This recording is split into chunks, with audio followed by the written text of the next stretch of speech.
Hello, dear students. Welcome back to our news channel.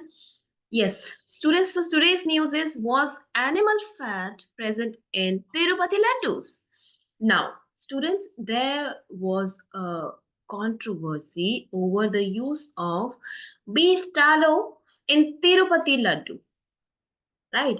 And although a report from the Center for Analysis and Learning in Livestock and Food claimed that the sample of ghee supplied to the Tirumala Tirupati had some other fats such as soya bean, sunflower, and wheat germ oil, maize germ oil, cotton seed.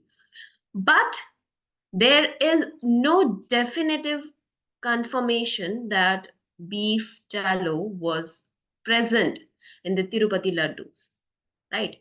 And although the controversy arose after the one political party presented a lab report which showed that there's a presence of beef tallow, beef fat, animal fat in the ghee which is used for the laddus. However, there's no confirmation of the report, right? And we will not be dealing with the political aspect of the news. We will not be going through that, right? We will just understand what is the process to find out if the milk is adulterated or not. Okay, so what is the process? We'll be dealing with the scientific process, right? What kind of methodology is adopted to find out the purity of a milk ghee, right? So this is what we will be doing. And also today we will be discussing about the food adulteration issue in our country and what the government is doing and which organization is responsible for it, right? So students, we will not be focusing on what a political party has said regarding something. So we will not be dealing with the political aspect of news, right? And of course, given the religious sensitivity around this issue, there's no conclusive or independent verification from a neutral authority has been presented, right? But we will not be doing that. Like I said, we will be discussing the scientific process which is involved in the evaluation of milk fat purity, right? So students, ghee, which is a milk fat, it is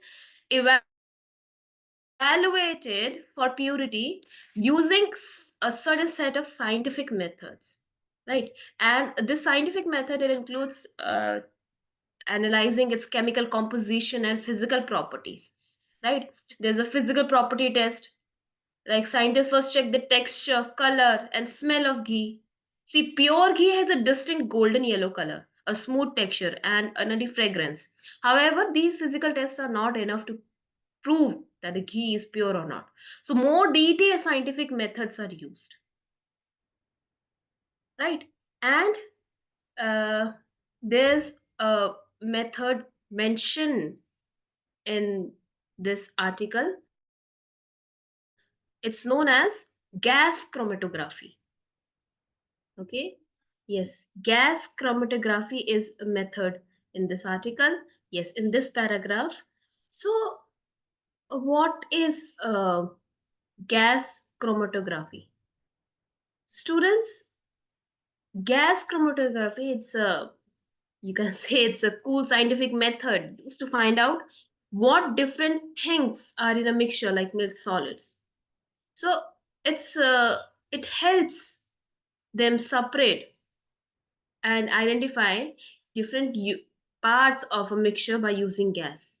Like think of it as a sorting out different candies from a big bag, right? So how is it done? First, a small amount of milk or the mixture is taken, right? And then the scientist prepares it by mixing it with liquid so it can easily go into the machine. And then this whole mixture is injected with into the gas chromatography machine. So this is like putting the candy into a special machine that can sort them out. And inside the machine there's a gas.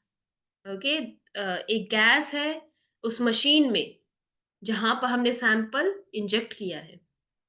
And the gas is usually helium or nitrogen, right? So it carries the mixture through a long tube called a column, and this gas is like the wind that helps the candies flow through the air. And as the mixture travels through the column and different parts of the column, so the different parts of the mixture that are present there are also move at different speed. And some components it stick to the walls of the column longer than others. So it's like how some candies get stuck in the bag while others fall out more easily. And at the end of the column, there's a detector that sees how much of each part comes out. So this is like having a scale that weighs each type of candy as it comes out of the bag. So the machine creates a graph, then how much of the each part is present in the milk solids. And scientists can then analyze this graph to understand what's there in the milk. So why is it useful? Because gas chromatography helps scientists check if the milk has good quality or not, or whether if it has been mixed with other substances. So it ensures that what you drink is safe and pure, right? So this is the method. And how did the analysis of Tirupati laddus was done? So there was another method mentioned in this news article. It's called S1, S2, and S3. So what is being done is, first of all, the sample was taken, right? And it's a way of checking for foreign material in ghee, right? So first step it involves dissolving ghee in water. Okay, scientists first just take the sample of a ghee and they dissolve it in the water to see if there are any substances that can mix with water or not. So pure ghee, we know it does not dissolve in water, but impurities like some chemicals or foreign fats might, right? Might dissolve with water. So if something from the ghee dissolves, it could indicate an impurity. Then S2. S2 stages, S1 is dissolving in water. Then S2 stage is mixing the ghee with alcohol. Alcohol is another type of chemical to check if anything in it dissolves or not. And ghee shouldn't dissolve in alcohol, but if certain oils or fats have been added to the ghee, they might dissolve. So this helps detect adulteration. And then S3, finally, the ghee is mixed with ether, a special chemical solvent. And some oils and fat dissolves immediately in ether. So scientists are now going to observe that which chemical, whether the ghee that is presented to them and something which is present in there dissolves or not. And scientists can identify any remaining material that might have been added to the ghee. So this is the process S1, S2, S3, S4, and S5. And although in one of the samples, the S3 value linked to palm oil and beef tallow was 22.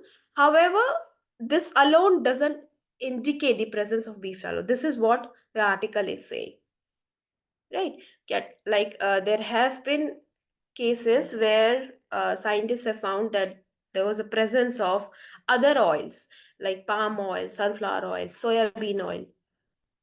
But the presence of beef tallow was not exclusive and it is not yet found out, right? So that is what this article is saying. And the procedure, first we have discussed gas chromatography and also this S1, S2, and S3 method, right?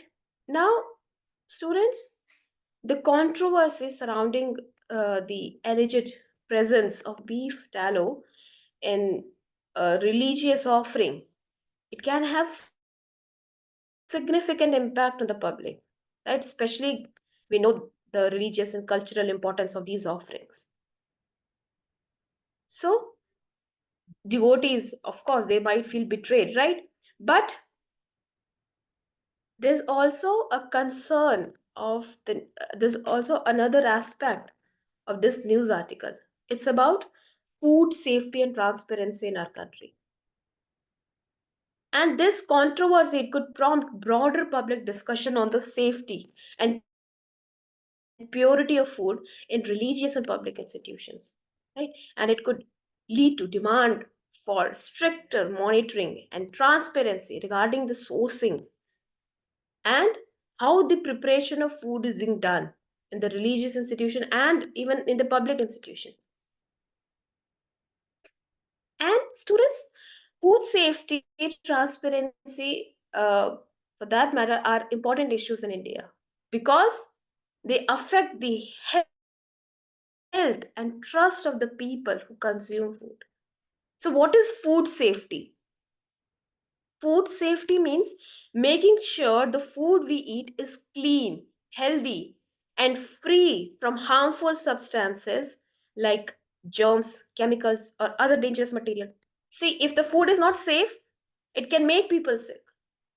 And if the government is ensuring that the food safety involves proper handling, storage, and preparation, then only we can see that the food is prepared.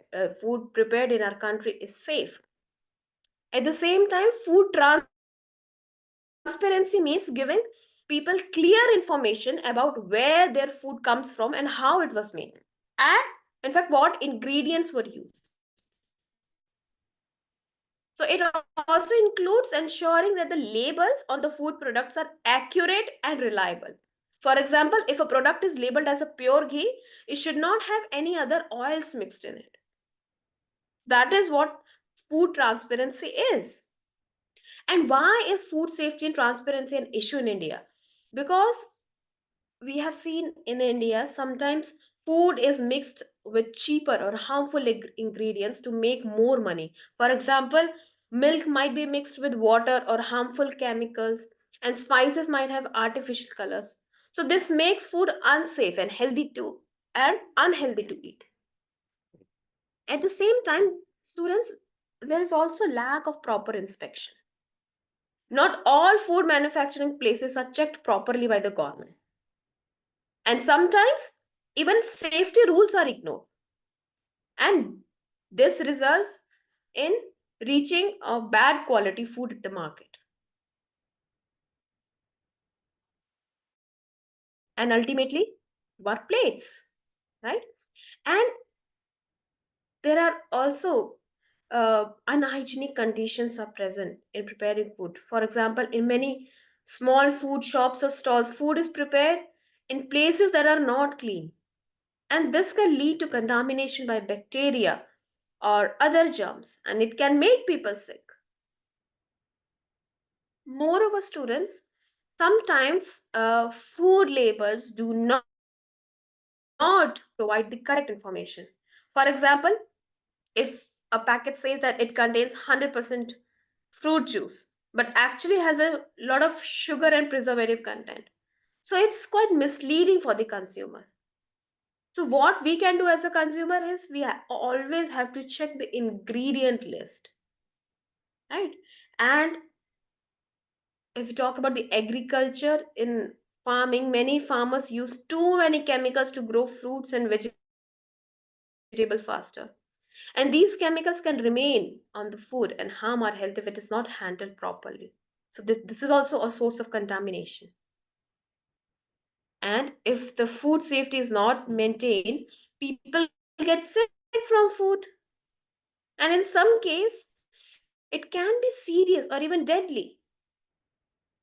Moreover, it becomes students, it becomes a bit hard for the people to trust the food available in the market, which further lead to fear among the public. So how can this be improved? First, the government needs to make sure that food safety laws are followed strictly and those breaking the rules are punished.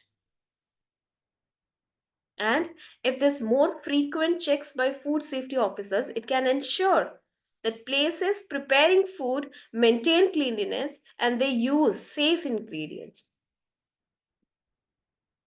right? And even some modern technology can also be included in safety of food, like using QR codes in food packaging. It can be it used to provide more information to consumer, like from where the food has been where its origin lies, and what are the ingredients and safety measures that are being used in preparing certain food, right? So it's basically food safety and transparency are crucial for ensuring that the food we eat is healthy and trustworthy. And improving these areas helps protect people's health, and it also builds our trust in the food system. All right? So that is what this article is all about. Students, just go through it. But yes, your focus should be more on the process that is being used to find out the purity of a ghee. And of course, the issue of food safety and transparency on a general public. So that is what this article is all about. Okay, students, bye bye. Have a happy learning.